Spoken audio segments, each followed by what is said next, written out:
Governor Sindh Kamran Khan टसूरी ने कहा है कि फवाद चौधरी के सितारे गर्दिश में हैं। हिसाब किताब करने वालों ने 3 महीने तक फवाद चौधरी की बात का जवाब देने से मना किया है। कामरान टसूरी ने महाजिर कौमी मूवमेंट के चेयरमैन आफाक अहमद के हमरा प्रेस कॉन्फ्रेंस में फवाद चौधरी के बयान पर रद्द-ए-अमल का इजहार करते हुए कहा कि चेयरमैन पाकिस्तान तहरीक-ए-इंसाफ इमरान खान को पार्टी रहनुमा फवाद चौधरी से दूर रहें। प्रेस कॉन्फ्रेंस में गवर्नर सिंध ने कहा कि सईद गनी खुद बताएं एमक्यूएम को कौन इकट्ठा कर रहा है, शायद वो मुझसे ज्यादा जानते हैं। गवर्नर सिंध का कहना था कि आफाक भाई से शहर और सूबे के हवाले से तवील बात हुई है। शहर में बिजली, पानी, गैस नहीं आ रहा, माओ की गोदें उजड़ रही हैं, इन सब के हवाले से बात हुई है। मैं सबके पास जाऊंगा, सबसे दरख्वास्त करूंगा सब ना इत्तेफाकी खत्म करें, एक दूसरे के खिलाफ होने के बजाय एक दूसरे के साथ मिलकर काम करें। खालिद भाई आफाक भाई से मिलने आए थे। तमाम स्टेक होल्डर साथ बैठकर इस शहर के जो मुजरिमों का शहर बन चुका है कैसे दुरुस्त करें। गवर्नर सिंह बोले कि जल्द मुस्तफा भाई, आफाक भाई, खालिद भाई साथ बैठेंगे और मुश्तरका एलामिया जारी करेंगे। ये गवर्नर सिंह ने कहा है कि इस शहर के लोगों का हक नहीं बल्कि बख्शिश दी जा रही है। हर शख्स की जो बुनियादी जरूरियात है वो मिलना चाहिए। स्ट्रीट क्राइम में जान देने वालों को 25 लाख नहीं 30 लाख रुपए देने चाहिए। अफगानियों को बॉर्डर पर ही रोका जाए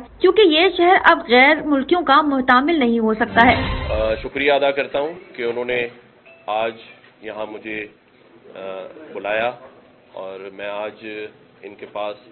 चाय भी पीऊँगा और मेरी अपनी फरमाइश थी कि मैं इनके पास हलीम भी खाऊं क्योंकि आफाक भाई के पास बड़ा मज़ेदार किस्म का हलीम होता है। इसके साथ साथ काफ़ी देर तवील बातचीत हुई इस सूबे के इश्यूज़ पर। मजमूई तौर पर पाकिस्तान की मईशत के हवाले से जो अदम इस्तेकाम है, सियासी हवाले से जिसमें बड़ा अदम इस्तेकाम है, तो आफाक भाई भी इस बात पर मुत्तफिक हैं कि इस वक्त जो मजमूई सूरत हाल पाकिस्तान की और सैलाब के बाद जो सिंध की सूरत हाल है उस पर भी हमारी तवील बातचीत हुई है कि जो हमारे सैलाब ज़दगान भाई हैं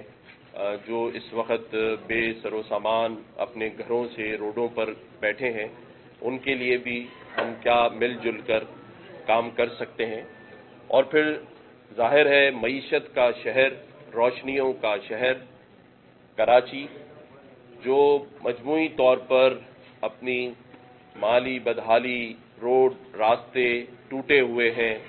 गैस बिजली पानी नहीं आ रहा, माओं की कोकें उजड़ रही हैं। हर रोज़ इस शहर कराची में लाशें घरों पर पहुंच रही हैं मोबाइल छीनने के नाम पर और डकैतियों के नाम पर। लोग अब अपने घरों पर भी महफूज नहीं हैं। इन सब सूरत हाल को देखते हुए आपने देखा होगा कि जब से अल्लाह ताला ने मुझे गवर्नरशिप के मनसब पर बिठाया 12 रबी अव्वल वाले दिन, तो उसी दिन मैंने ये फैसला किया था कि मैं सभी के दरमियान मोहब्बत, प्यार और हम आनगी पैदा करने के लिए सबके पास जाऊंगा और सबके पास ये दरख्वास्त रखूंगा, क्योंकि मजबूर तो हम किसी को नहीं कर सकते, कि सब प्यार से एक दूसरे के साथ नाइत्तेफाकी ख़त्म करके एक दूसरे को ठीक करने के बजाय एक दूसरे के साथ मिलकर इस सूबे के, इस शहर के मसाइल को ठीक करें। उसी सिलसिले की कड़ी में आज मैं आफाक भाई के पास आया और मैंने इनके सामने कुछ गुजारिशात रखी। मैं इनका शुक्रिया अदा करता हूं कि इन्होंने उन गुजारिशात को सुनने के बाद ये इस बात पर इत्तेफाक किया है कि जो कल खालिद मकबूल सिद्दीकी भाई से इनकी मुलाकात हुई थी उस इशू पर ये उनके साथ डिलिमिटेशन वाले पर खड़े हैं, लेकिन आज इस बात पर भी इत्तेफाक हुआ कि एक जगह हम सब मिलकर जो स्टेक होल्डर्स हैं वो आइंदा आने वाले दिनों में साथ बैठेंगे और साथ बैठकर इश्यूज को डिस्कस कर कर एक मुश्तरका आलामिया जारी करेंगे जो कि इस शहर की और इस सूबे की और इस मुल्क की भलाई के लिए होगा। उस पर हम एक मुश्तरका आलामिया ऐसा जारी करेंगे जिसमें तमाम ही स्टेक होल्डर्स इस बात पर मुत्तफिक होंगे कि हम इस शहर की मईशत का शहर कहलाने वाले शहर, रोशनियों के शहर की दोबारा से कैसे बहाली कर सकते हैं। ये शहर مجرموں کا شہر بنتا جا رہا ہے، اس کو ہم کیسے ٹھیک کر سکتے ہیں۔ تو میں شکریہ ادا کرتا ہوں آفاق بھائی کا کہ ایک بیٹھک میں سب بیٹھیں گے ایک ساتھ، جس میں تمام لوگ ہوں گے، جس میں خالد مقبول صدیقی بھائی بھی ہوں گے، مصطفیٰ کمال بھائی بھی ہوں گے، فاروق ستار بھائی بھی ہوں گے، آفاق بھائی بھی ہوں گے، اور وہ سارے لوگ جو اسٹیک ہولڈر ہیں اس پورے صوبے کے، آفاق بھائی بھی ہوں گے، اور وہ سارے لوگ جو اسٹیک ہولڈر ہیں اس پورے صوبے کے، اس شہر کراچی کے، وہ ساتھ بیٹھ کر ایک مشترکہ اعلامیہ جاری کریں گے۔ اس شعر کے ساتھ میں بات کو ختم کرتا ہوں اور پھر آفاق بھائی بات کر لیں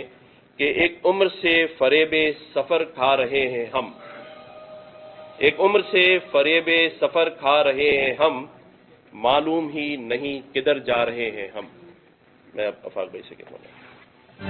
آفاق احمد نے خطاب کرتے ہوئے کہا کہ ہمیں پتہ ہے کہ کون کہاں جا رہا ہے، لیکن سندھ کا ہمیں پتہ نہیں ہوتا تو اتنے سال نہیں دیتے۔ آفاق احمد نے کہا کہ کامران صاحب نے اپنی پرانی خواہش کا اظہار کیا، سب کو ایک ہونا چاہیے، مشترکہ مسائل پر تو بیٹھا جا سکتا ہے، مگر میرا خالد مقبول سے پہلے لفظ مہاجر پر اختلاف ہوا تھا، میں لفظ مہاجر پر میں کوئی سمجھوتا نہیں کروں گا۔ آفاق احمد کا کہنا تھا کہ میں کامران کی بات سے اتفاق کروں گا کہ شہر کے مفادات کے لیے اسٹیک ہولڈرز ایک جگہ بیٹھنے کو تیار ہو جاتے ہیں، مشترکہ اعلامیہ جاری ہوتا ہے تو میں ساتھ ہوں۔ سمت کا اگر پتہ نہیں ہوتا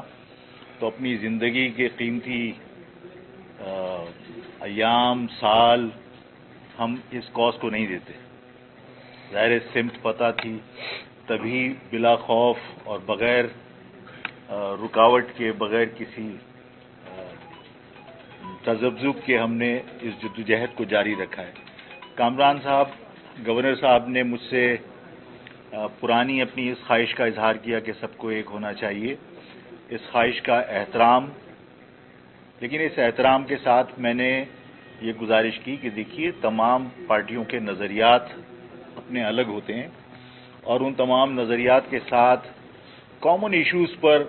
بیٹھنا کوئی بری بات نہیں ہے، بیٹھا جا سکتا ہے، لیکن ظاہر ہے کہ میرا تعلق مہاجر قومی موومنٹ سے ہے اور میرا بنیادی اختلاف جس زمانے میں خالد مقبول صاحب نے یا فاروق ستار صاحب نے یا اور رفقا نے جو ان کے ہیں،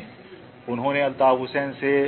علیحدگی اختیار نہیں کی تھی، اس سے پہلے میرا الطاف حسین صاحب سے اس مہاجر لفظ سے دستبردار ہونے پر اختلاف ہوا۔ جو مہاجر قوم کے مسائل حل کرنے میں سنجیدہ ہیں، میں ان کے ساتھ ہوں۔ کل خالد مقبول آئے تھے مگر ان کا موقف صاف نہیں تھا، مجھے نہیں معلوم آپ الیکشن کا بائیکاٹ کریں گے یا نہیں۔